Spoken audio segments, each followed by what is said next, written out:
What's going on, y'all? So listen.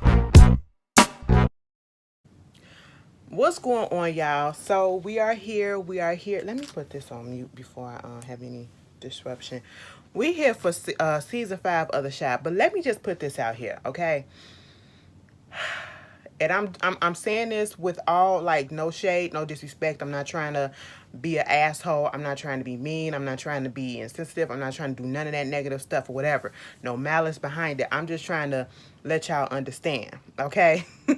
Because I am the type of person that slight stuff sometimes will get to me and annoy me, especially if I keep seeing it and keep seeing it and keep seeing it, especially when I have not said that I wasn't going to do something. So you automatically assume and you're asking questions as if I wasn't. You know, it was a few, y'all. I seen a few comments ever since probably a little bit before this came out. You know, are you going to do the show? Are you going to do the show? Have you watched it? Where's the review? Where's the review? Where's the review? Please, if you new to me, if you not new to me, let me refresh you. Please don't go on my videos and putting those comments on my other videos, okay? Please don't do that.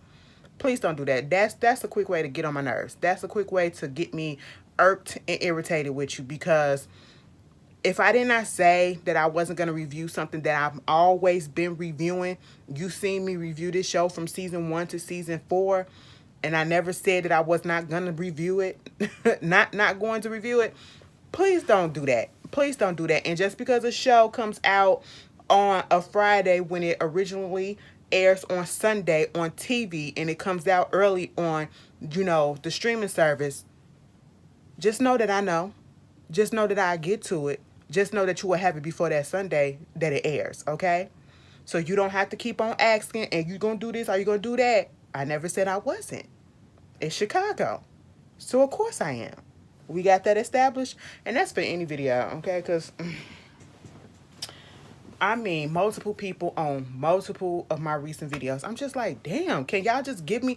First of all, sometimes it just feel like when y'all do stuff like that, and I know that probably ain't y'all intentions, y'all just really want to know. It just feel like y'all trying to rush us and make us do stuff, on your time when we got other shit going on as well. And that's literally what's been going on, because I could have gave it to y'all yesterday, but I had stuff going on because I watched it yesterday, and I just watched it again just to, refresh my memory, okay? But anyway, that's all I wanted to say about that. Let's get into the review. No shade, no hard feelings. I'm not mad at anybody, so don't take offense. I'm not coming for anybody's throat. I don't want nobody to feel no type of way. But anyway, let's get into this, because we season 5, episode 1, The Shy, Overnight Celebrity. Now, did we get a season last season, or did we get a season a year and a half ago? Because now it's winter. Now it's winter. Okay. So last season, let's just go person by person. That'll be easier for me. This whole situation, because the episode, first of all, the episode opened up. We just gonna do this little intro episode for the episode. It opened up with people like getting it in with people and everything. Jada and Mr. Sway, they was doing it. Jada, baby, I wanted to bump Jada curls, okay? I wanted to brush them down a little bit. Bump the ends a little bit, like let them flat down. I said, girl, it just looked like she just took the rollers out, okay? And she didn't even bump them or whatever. You know how your mom be like, bump the curl, bump the ends. Let me bump the ends or whatever. I just wanted to brush it down just a little bit, right? But, she doing her thing with him. And I was like, okay, that's cute. Jada then came out of her little cancer scare. It wasn't a scare. She really did have cancer, and she beat that. So now we see her thriving, and, she's living life and she's getting back to her. Meanwhile, when the episode truly opened up, we see Keisha getting it in with somebody. We can clearly tell that she's getting cunnilingus, okay? She's getting cunnilingus underneath that cover. And I said, wow, this is different. Given that for the past couple of seasons, Keisha has been going through a lot. Season 3, she had got kidnapped and she was being, R-word and all that stuff against her will. And then, season before she was out of that, you know, giving birth to a baby because of the result of her being kidnapped and, you know, having to decide whether or not she wanted to keep the baby, she wanted to give it up for adoption. She wound up keeping it. She wound up meeting somebody that was actually nice to her. And, you know, she's trying to figure out how she's going to go about being in relationships after going through that trauma in season 3. You know what I'm saying? So I'm sitting here like, oh, wow. So now we didn't get past all that and we ready to do things or whatever. I mean, sometimes you got to get back to life. Sometimes it's very hard for people to do that. But I was like, okay, this is what we doing. Baby, when Emmett head came up from underneath that cover, I said no. I said, now, bitch, what? I said, huh? Emmett. Yeah, you know, they had they little, now when the show first came on, y'all remember they used to mess around all the time, okay? You know, and I feel like Emmett really was in love with her, or I don't know if it's in love, but he really loves her. He really, really loves her. Like, he's protective of her. So I feel as though regardless of who they get with, who he ends up with, who she ends up with, they're always going to be connected, and he's going to always be somewhat protective of her to a certain extent. But when that happened, you know, I was like, oh my God, who is all of this, girl? You know, we see that all that's going on. Jake and not Jake and them, but what's his name? Oh my God, Kevin and Lene. You remember Vic Mensa's character last season was an abusive brother to the girl that they were staying with, and so he wound up shooting the girl's brother, and therefore he went on a run. And because of that, Lene had to come stay with Dre and Nina and them. And Lene was the one that was kind of like Kevin because they have an interest in place, all right? And I felt as though Kevin was trying to, you know, fill a void with the fact that Gemma left him for Jake, okay? And that's when his feelings automatically just started to grow for Lene. But we can tell that they have a brother-sister relationship, and we can tell that it's still probably a little tension, like they might kind of hook up later. But they have a common interest. You know, they like playing video games. So, you know, he and her in a room getting ready for school and all that stuff or whatever. Dre had to come up in there because he was up in there smoking and all that shit. She was like, listen, you know, first of all, I don't understand how come she couldn't smell what was going on up in that room because, you know, yeah. But then, you know, she wanted them to get their asses out there to school, okay? Meanwhile, you got Trig, Jake, and Shad. They this little happy family. They sitting down for dinner, for breakfast, and holding hands to say prayers and everything. And I'm just like, oh, this is different, you know. And you see the lighting. Okay, the lighting, everything is light now. It's not so heavy looking. We see that the sun is out. Everybody's having like this positivity that's coming through. It's all about the cinematography, okay? I'm catching on to it.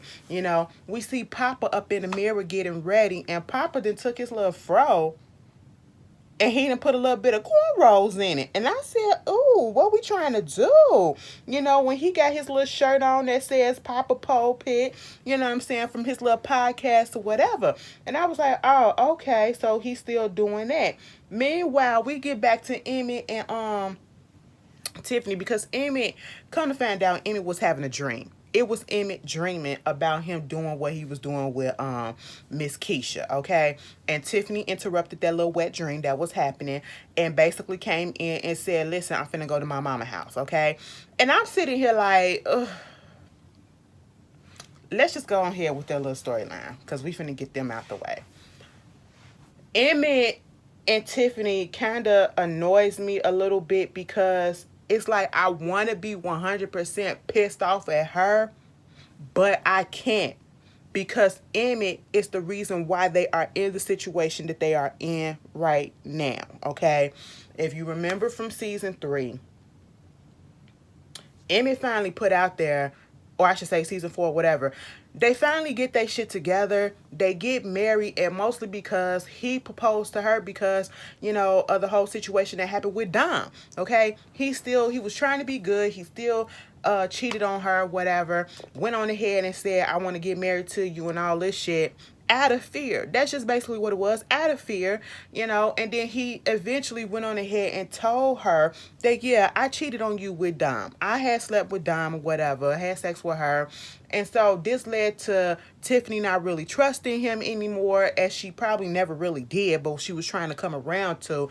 And, getting in a fucking around with Corey Hardrick. Okay, and she was thinking about ending it all and being just with him, and he said, no, I'm just your side nigga. Okay, that's all that I am. All right. Then she get introduced to Iman, because he was one of her clients, because she was selling a little weed on the side or whatever for Corey, or getting some supplies from Corey, or Corey was one of her customers. One of those scenarios. And then she got a little thing going on with him. Okay. And so now she into this open relationship, this open marriage, and they did that swinger thing, and Emmett's not really here for it. Which is so funny and so ironic given the fact that Emmett was the hoe. Emmett was the hoe. He was out here cheating on everybody, never was faithful and all this stuff. Now the tables have been reversed and turned a little bit. I ain't gonna say reversed. I ain't gonna say turned all the way. It just got turned slightly, where she's giving you freedom to go do what you want to do with this person, and I go do what I want to do with this person or whoever, and we still come back together. He can't take that. He wants to be in a monogamous relationship, in a monogamous marriage with her. And she just basically said at this point, she's not here for it. She's not ready for it no more. I'm not going to say ready for it.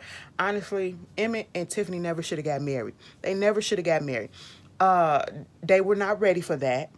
And mentally and financially and physically, all that shit, they just wasn't ready for it. They were not ready for it. And they jumped the gun, and it just never should have happened.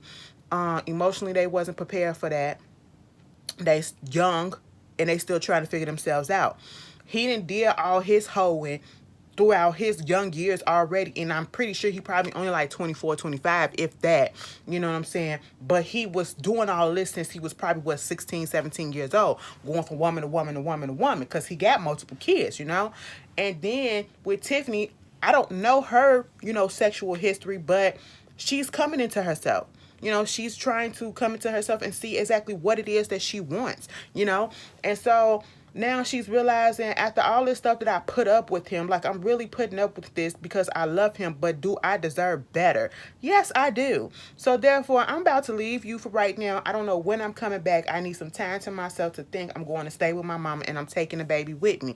He was over that part too. Mind you, when he got up, she was like, and I hope you was up here thinking about me, because he was on rock. He was on rock. And he was like, wait a minute, wait a minute. I said, at this point, Emmett, you need to just let that go.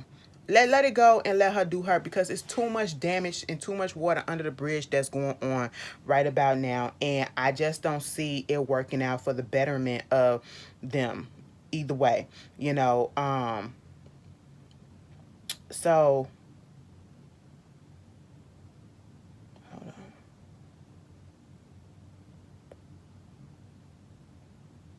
So when that happens, we get, Tiffany going over there to her mama house. Her mama, girl, she said, see, I told y'all that fucking open marriage shit wasn't gonna work or whatever, up there fucking and doing all this shit with everybody else. And Tiffany was like, mama, because the baby was right there. And she was like, girl, shut up, because I'm pretty sure he done heard more stuff than that. And I said, that's correct, but damn, mamas will be mamas. Her whole thing is, I didn't expect you to get pregnant at 16, and I didn't expect you to be in this place, whatever, and now you're coming back. I didn't expect you to come back with your married ass, okay? So now you in my house, you're going to do what I say. Baby, when Tiffany was up in her room, imagine, we just saw the verses. Why she got Bow Wow on the poster on the wall? I told y'all, listen, that's what we had. Bow Wow, Romeo, they had B2K up on there. I said, girl, y'all know Omarion salty as shit. Did y'all see that post? Did y'all see that post that he posted? Talking about the other members and shit, because they put that video up of David Ruffin, and they was giving him his, when David Ruffin was getting kicked out of the Temptations. Y'all need me. You know what I'm saying? And they was like, you got served. Baby, Omarion is so unbothered. It's bothered as fuck, bitch. It was funny. But anyway, did you hear when the mama hollered up there and said, Tiffany? She was like, what? She said, what? Yes, ma'am. Come give me the remote control. I said, no. She ain't even been in that house for a full hour. She ain't even been in the house for a full 15 minutes. And she already telling her to come get the remote. Now, if you been a kid, bitch, which I'm pretty sure you have, obviously, we done had those days where our parents done called us in there, especially our mama. Give me that remote control. You right there. I don't give a damn. And why don't you give me some juice while you at it? Oh, what? What? That was my childhood, okay? That was funny. Moving on, she Emmy goes over there to talk to Darnell, okay? Darnell, is still Darnell. He still got that freaking clip-in earpiece for the phone. He don't want to do no earbuds because he feel like, they gonna be tracking and all that shit. Anyway, which is true, to a certain extent. But with that happening, not only does that goes on, Emmy winds up asking him what's going on with him and Dom, how he doing with her, because y'all know Darnell and Dom actually fucking around. Is Lala gonna be in this season? I don't know. But anyway, he said, yeah, we good or whatever for the most part. She just got bad taste in music, She, I only listen to Earth, Wind, and Fire, and she up here trying to get me to listen to WGCI. WGCI Power 92, B96, 103.5, Kiss FM. Those are in V103. Those are the main radio stations out here, the popular ones. And he only keep it on V103 because that's like the smooth, contemporary adult, oldie station or whatever. Good shit. You know what I'm saying? I prefer that too, okay? Because the shit that y'all be listening to these days, I be like, girl, what the fuck is this? But anyway, so that's what was going on. And then he gets basically, I do like the way that the relationship between Emmett and Darnell is progressing because remember, Darnell really wasn't in Emmett life in the first seasons. So now he's being more of an active role in the sense of giving advice and letting him come over and just have these talks or whatever, getting him to open up. He poured out the bottle of Hennessy. He said, no, I don't want that because it makes me emotional. He said, it's okay to fucking cry. Okay, if you need to get emotional, You going through some things with your lady because he told him about the whole situation with Tiffany, and he said, how I'm gonna get Tiffany back? He said, fuck Tiffany. I said, now why you gonna say it like that? That man is in pain, okay? He is seeing the errors of his ways and seeing how all his past shit is coming back to fuck with him, okay? And to eat him up. And so now he got to get over that. And Darnell trying to give him some advice about that whole situation. And then it gets weird because Emmett asked him, have you ever had dreams, sexual dreams about other people? You know what I'm saying? Did you ever think about anybody else that has sex, And it was like, what? You do too? It was like, this ain't about me. I'm talking about you, And he was like, well, I said, Darnell, you about to do something stupid. And sure enough, Darnell said, well, when I was fucking Dom doggy style last night, I couldn't come. Like, the shit was gushy. It was wet. It was all good. I'm sitting here like, I wish my mama or my daddy would tell me some shit like that. I don't want to hear no shit like that. I don't want to hear no shit like that. But he said, but no. I was up in it, and I just couldn't come. So I had to think about your mama. As soon as I thought about your mama, baby, I got that nut off. I said, oop. And I said, well, there's what this is going to head up to. And at this point, Darnell is basically telling me, I don't know, like, you just got to do what you got to do to try to get your woman back. Whatever you feel you need to make her feel important, to make up for what you did, to make her put her first and make her a priority. Go ahead and do that. This gives this fool the idea because he was sitting there at the table kissing and rubbing on the picture of him and Tiffany. So he gets up and he goes over there to Tiffany's mama house. Mind you, he drunk. And his stomach is unsettled, so he winds up throwing up on her freaking banister in the snow. And thank God it was snow there. And the mom came out there with the baby, called him out on it. And I said, the way he packed the snow over it instead of just throwing it on the floor, I said, so you just gonna leave that vomit right there? That is nasty. So he goes up in the house and he's talking to Tiffany. He wants to get back with her, but Tiffany basically says, I don't want to, okay? Because, I feel like I thought you wanted to marry me because you really wanted to be with me, and I've been chasing you this whole time and kind of find out you only asked me to marry you because you were scared. He was like, yeah, that's the truth, but I'm not scared no more. I really want our family and all this shit. She said, but I don't. I don't think I want to be married to you anymore. And that's real. She get on the phone with freaking Rob, aka Iman, and he telling her you can come over there to my place to stay. And she like, nah, cause I got a kid and all that shit. You notice how he got quiet a little bit. But she eventually went over there to go with him. She eventually went over there to stay with him. And I said, girl, now see that part, I was like, how do I feel? Like, I get it, but I don't like it.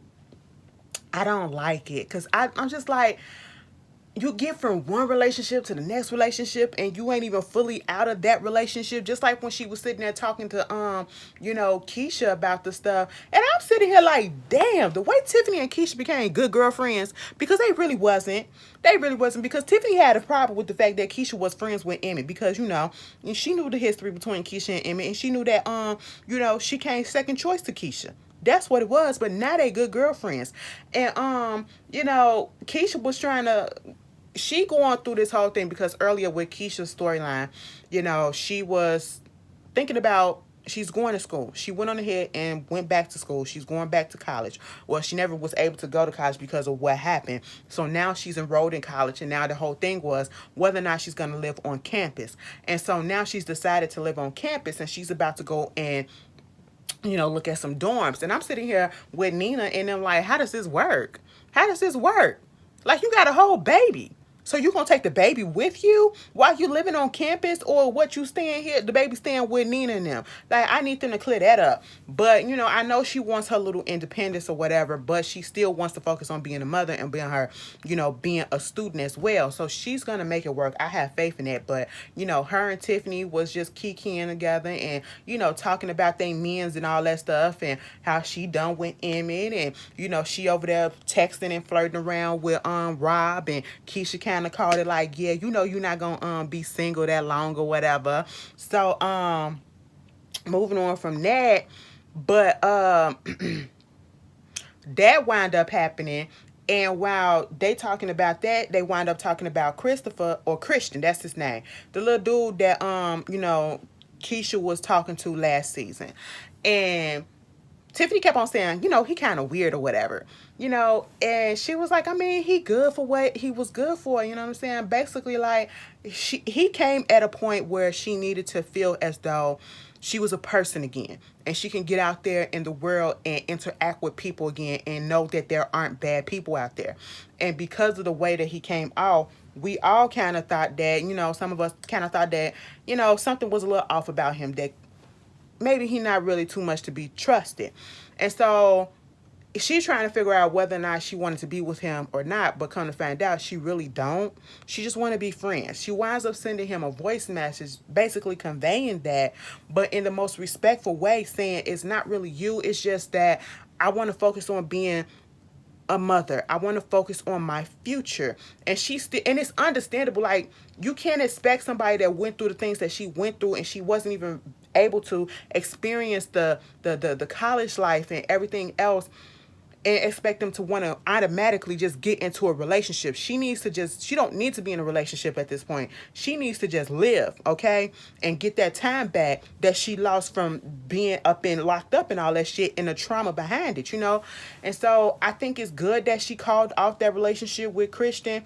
But when he sent the message back, he put up in there like, yeah, I understand it, and thank you for being considerate of my feelings. It's just so crazy how it's really sad how, people look at people, nice guys, as if there's something wrong with them, as if they're weird, and as if there's a motive behind it, like there has to be something else going on that might pop off. And I feel like they put that in the script because that's what all of the talk was when it came to the Christian character last season.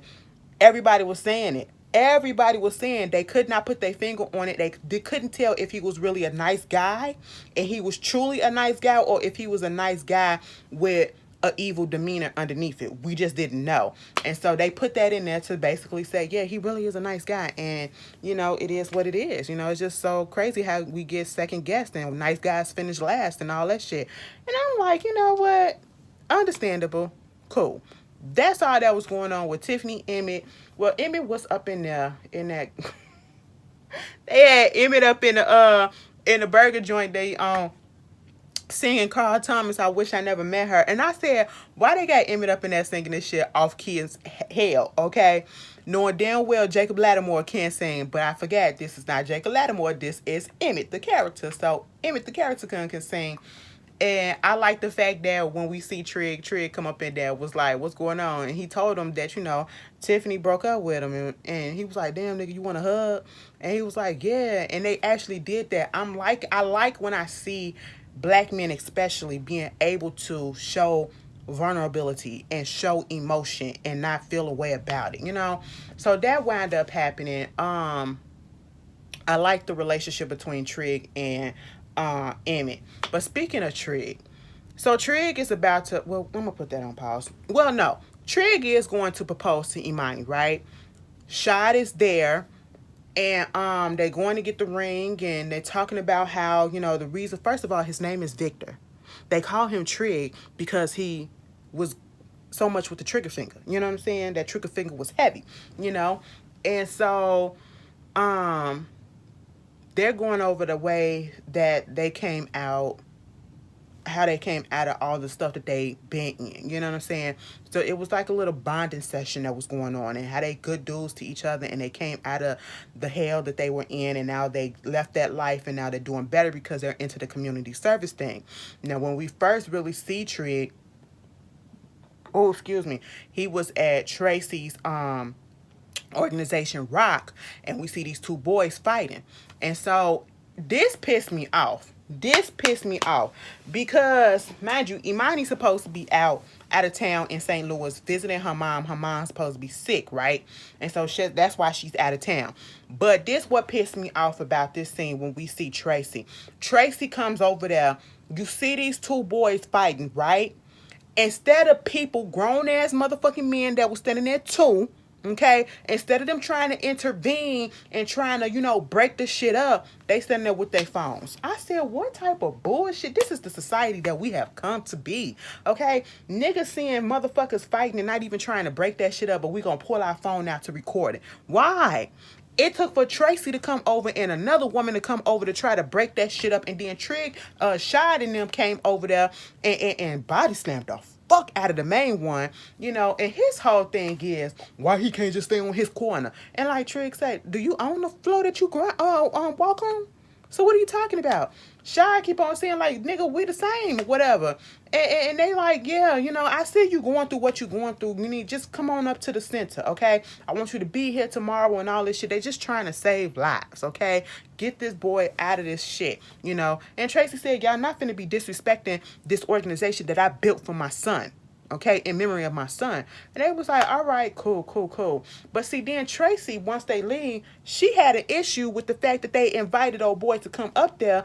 And it was because she said he's a murderer. He killed Ronnie. He said he did it for Coogie. And that's what, when I saw him or whatever. And then Shy said, it's a whole bunch of murderers out there on the street. So, like, come on. You can't look your nose down. You're supposed to be helping the community, but you can't turn people away. Everybody's not going to have a squeaky clean image or whatever. But see, Ronnie also killed, somebody that somebody else loved. So, yeah, there's that. So, I get it. So we see that Trig is going to go out on this community activism type of situation. And because this boy just feels some type of way, I don't know. He just, I guess, wanted to make it seem like Trig is fake or whatever. Because when Trig was over there at Emmett's spot, burger spot, the boy throws a brick through his window, through his truck, okay?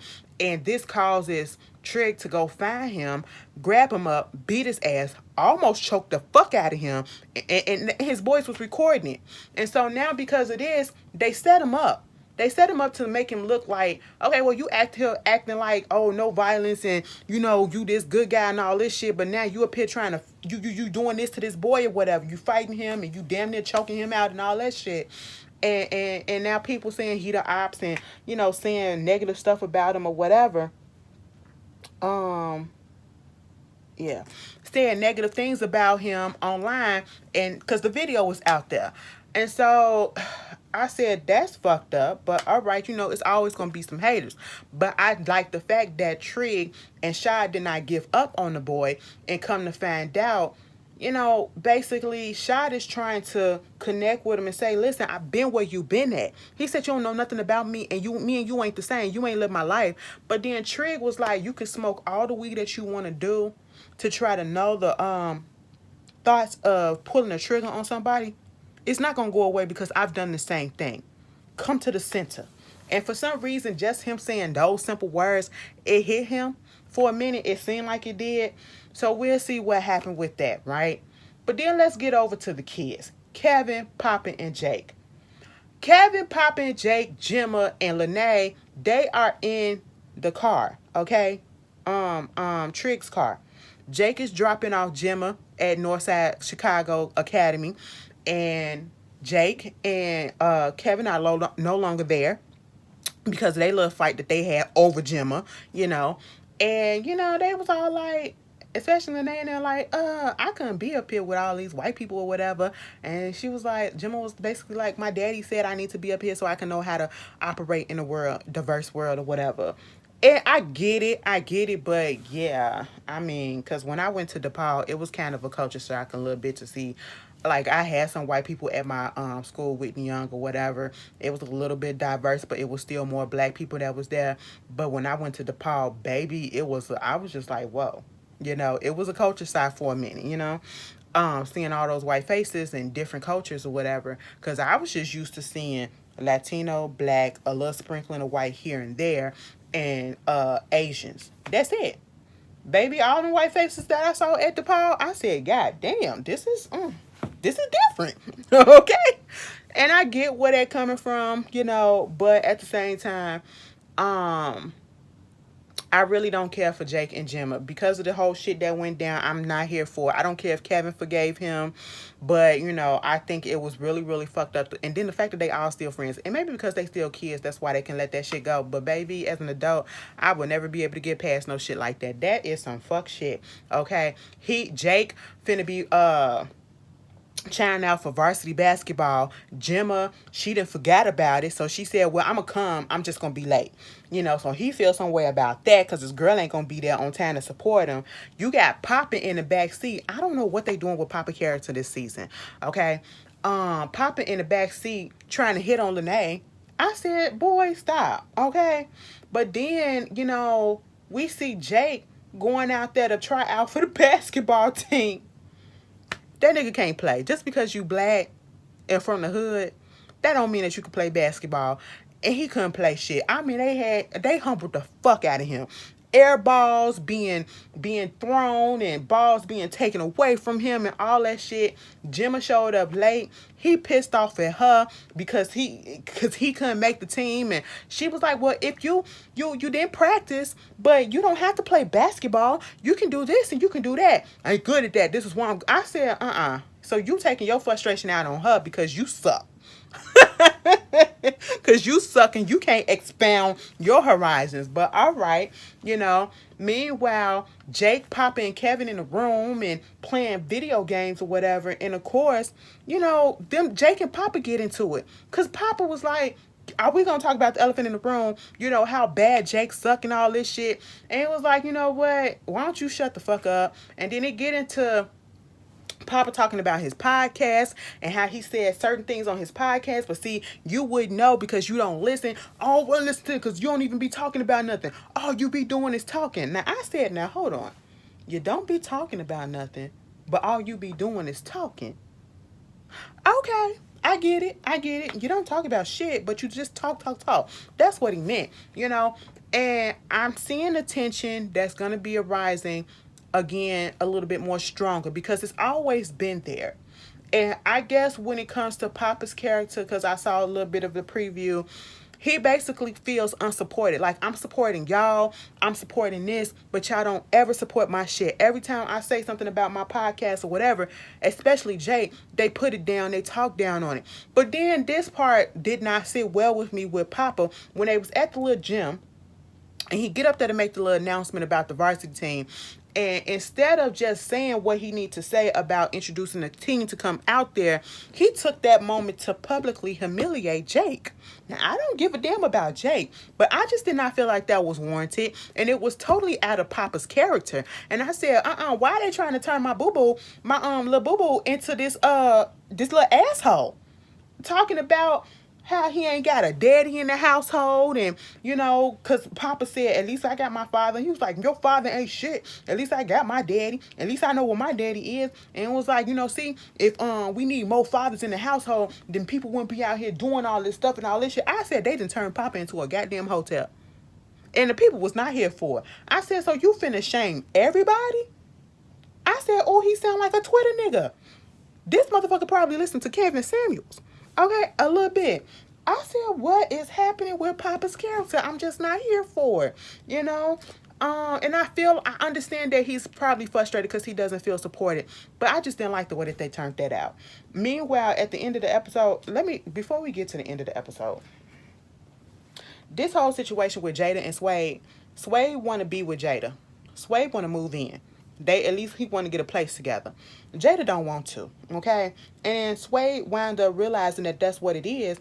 And listen, he was like, you just want me to be your little track rabbit, okay? To do all your little odds and ends in the house. Because she was like, I never thought about it, but, I like it when I have my space and you come over and you can do the plants and all that shit. He was like, oh, so you just want me to be a little track rabbit?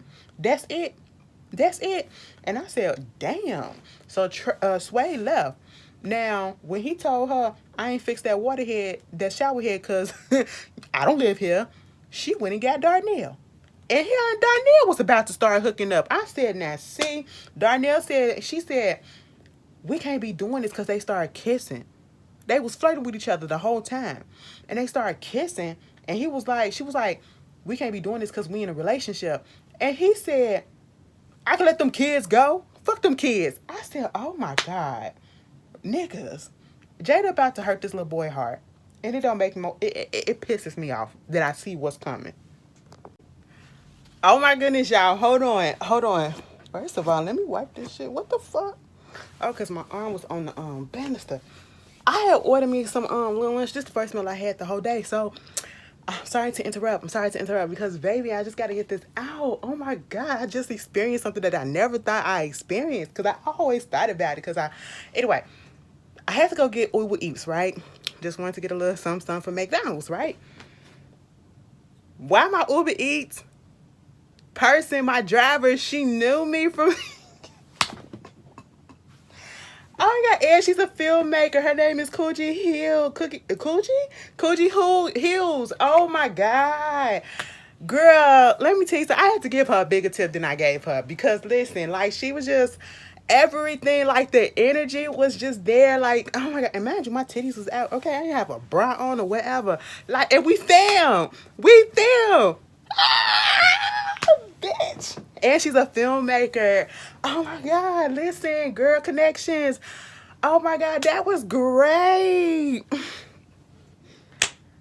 just made my day, because nothing like that has ever happened to me at my house. And then she was so fucking nice. Coochie, you cool, bitch. You are cool. Okay, I just got to get that out. I got to get that out. Oh my God. Wow. Y'all, that did something to me. And it always happens at the right fucking time, because, bitch, sometimes I just be feeling so bad about myself, and then it be somebody that just, something or someone that just comes in and lift my fucking spirit just like that. I could cry, y'all. I know it don't seem like much, but okay, I'm gonna get out. I'm gonna move on. Because there's only one more part that I need to talk about.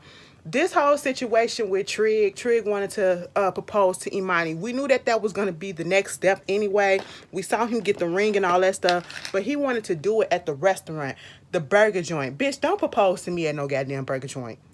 I don't give a damn how much you decorate it, okay? whatever. Propose to me in the park before you do that. But I mean, it is what it is. So she was supposed to be coming down from St. Louis. You got everybody down there. Everybody down there. Okay, man, let me stop. Let me go back a little bit. Gemma had a little scene with her daddy that she was taking a mental health day from school because she just didn't understand the way and the reason why Jake was treating her bad, according to her. Girl, don't nobody care. That's what you get. So I'm talking about something to her dad. Maybe I should have went on ahead and got back with maybe I should have never left Kevin. I said, no, it's too late to be having these little second thoughts. This is a decision that you made, okay? But anyway, moving on from that, back to Trig.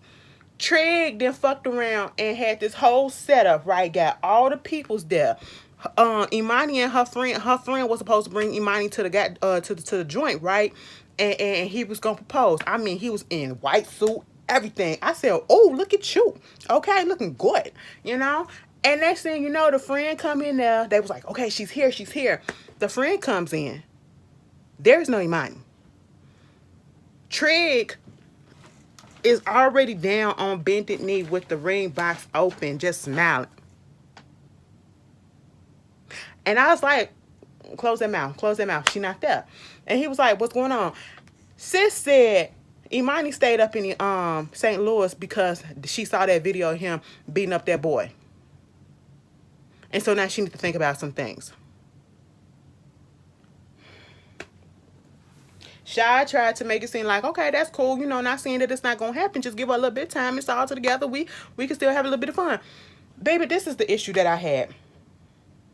Now, see, the Shy...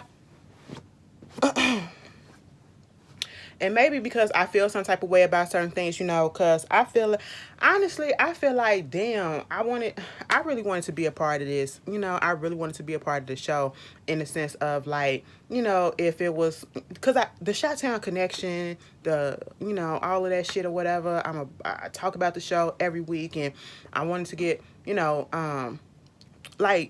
be used, help with the promo, because I really wasn't seeing promo outside of Showtime TV or whatever. If you go on the Showtime, app or the channel, that's when you really see the promo for this season. I really wasn't seeing that much promo for this season. So it's like, get the word out, have people talk about it, show some love to the people that actually review the show all the time. And then I'm like a hometown person. But again, it's like, they're not obligated. But what I did not like, I said, listen, the way that they wrote Imani's character out of here, Jasmine Davis' character off of here, okay, because y'all know the controversy that's been going on. She's no longer on the show. That came out before the season came out and before the trailer dropped, okay? And then when that came out, it was different things going on. Like she was saying that the environment was fucked up on the work set, which has been said before. It's a toxic environment. People were being transphobic to her. And I was like, that's weird as fuck to be doing some shit like that if this is true, when the creator of the show is a lesbian masculine woman. You know what I'm saying? So that's messed up. If it's true. And then some other things came out about a fake vaccination card or whatever. Either fucking way, why they write her off this way? So she not coming back because he beat somebody's ass and it got caught on camera. All the ass whoopings that you done probably been a part of that you saw him do, bitch, you was holding a gun for him and that is what made you stay. Why did they do? That's so fucking lazy. That's so fucking tired. Like, they could have spiced it up and made it a little bit more interesting. I mean, I don't want it to be that she got killed or whatever because she's trans and all that stuff, because we don't need no more deep shit like that. Because, I mean, it's too much for reality. But they could have did that a whole better way. I just was not here for that. That was just that kind of put a nasty taste in a salty taste in my mouth. I ain't gonna say nasty, just salty, sour taste in my mouth a little bit, the way that they handling her exiting from this. So it's making me think like it's a little bit much more that was going on behind the scenes with this character. I don't know. But at the very end of the episode, baby, Tracy was sitting at her house and she get a knock at the door. Who is it? Quentin, a.k.a. Q, aka the fucking pedophile that she was given to, that he was fucking on, who was her baby's daddy, who is no longer here. That old ass man. I said, oh my God, why are you here? Y'all gotta go back to season 1 if y'all need to know who Q is. I said, why are you here? He said, I'm here to finish what I started. I said, what? What?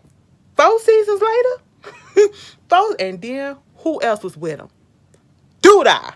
I said, now I was wondering how they was gonna pop his ass up in this shit, but what? What, girl? They playing games. They are playing goddamn games. But anyway, y'all tell me how y'all feel about this episode. I really hope that this season is good. That's all I'm gonna say. I'll see y'all later. Peace.